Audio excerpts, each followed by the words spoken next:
take one bite, one step at a time. You can get it done. I have the same amount of hours in a day than anybody else, although my mother says I don't think that I do. She says, I think you are convinced you have more hours in a day than anybody else.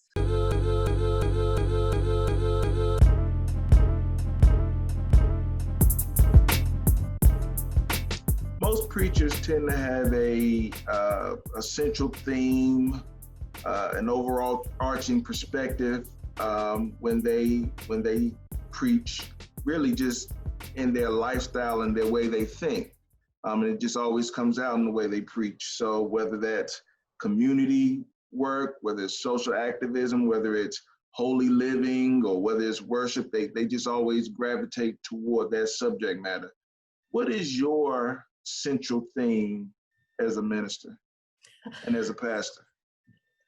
So because my style is narrative preaching, I'm a storyteller, and I can find a story to pretty much fit any sermon. And I'm one of the few willing, I think, in our area to attack scriptures that are hard. Like we just finished a whole Bible study on Lamentations. Nobody wants to do that, right? But my husband, he did that thing and it was hard.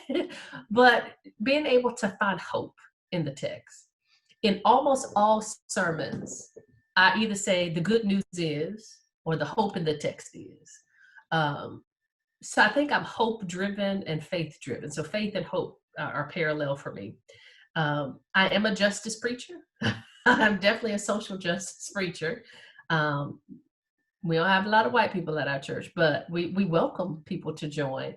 But the ones that do come know that I preach social justice from love, not out of hate. Getting people to understand their privilege, getting us to understand our value, getting people to see how we are hurting systemically and how we're dealing with this pain and how life just isn't fair. So I'm definitely a social justice preacher, and I'm also work driven. So my tagline is do the work, do the work. T-shirts, do the work. Like there is work to be done. There's hope, but you got to do the work to get it. Jesus just doesn't have a magic wand. You got to do the work. Okay. Also,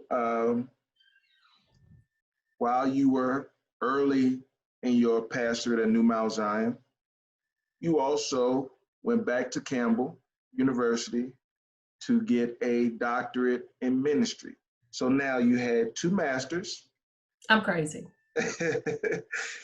You were a pastor, you were full-time employed.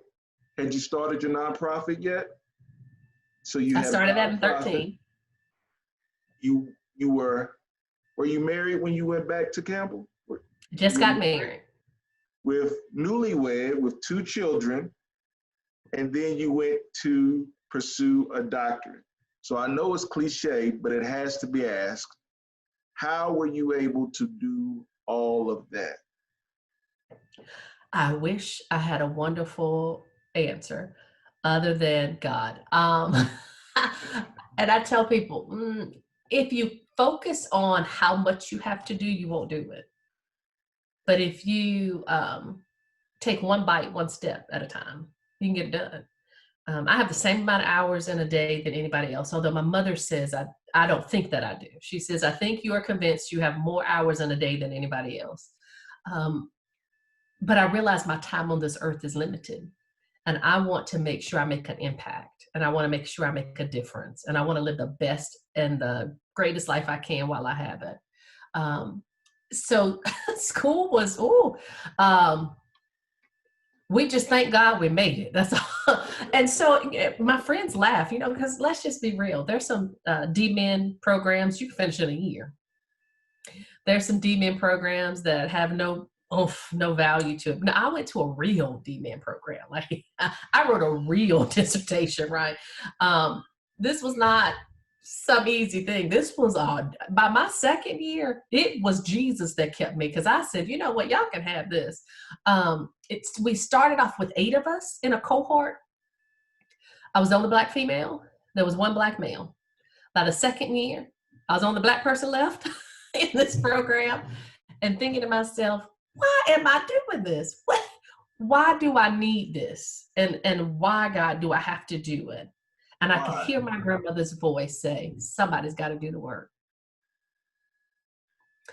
And my doctoral work is around a womanist theology of differently abled. So this radical hope for those who are differently abled and the church. How do we include people? How do we make sure we're showing grace to all of God's children? How do we make sure we're inviting all of God's children?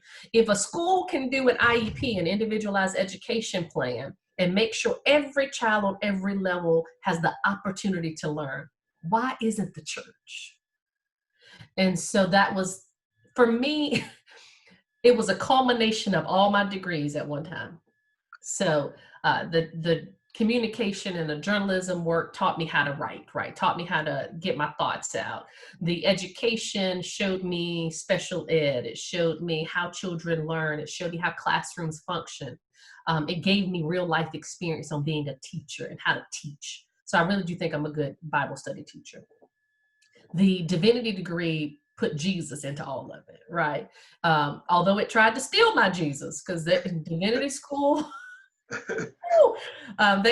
Wake Forest has had me come and speak a couple of times to incoming classes, and they laugh because I say the same thing. Don't let them steal your Jesus. Whatever Jesus you got here with, you better hold on to them, because they're gonna try you, because they're stretching your knowledge, and they want you to understand why you believe what you believe. Right. And you got to come out of this on the other side, believing what you believe and knowing why. And some come out atheist, some come out doubting.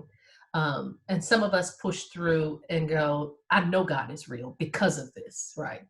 And so for my doctoral degree, it was a culmination of all these things together, of education, communication, and divinity. And I got to write about how do you teach and provide inclusion, and how do you see everyone in the scripture? And how do you become one of the people who stands up and advocates for some that people would classify the least of these?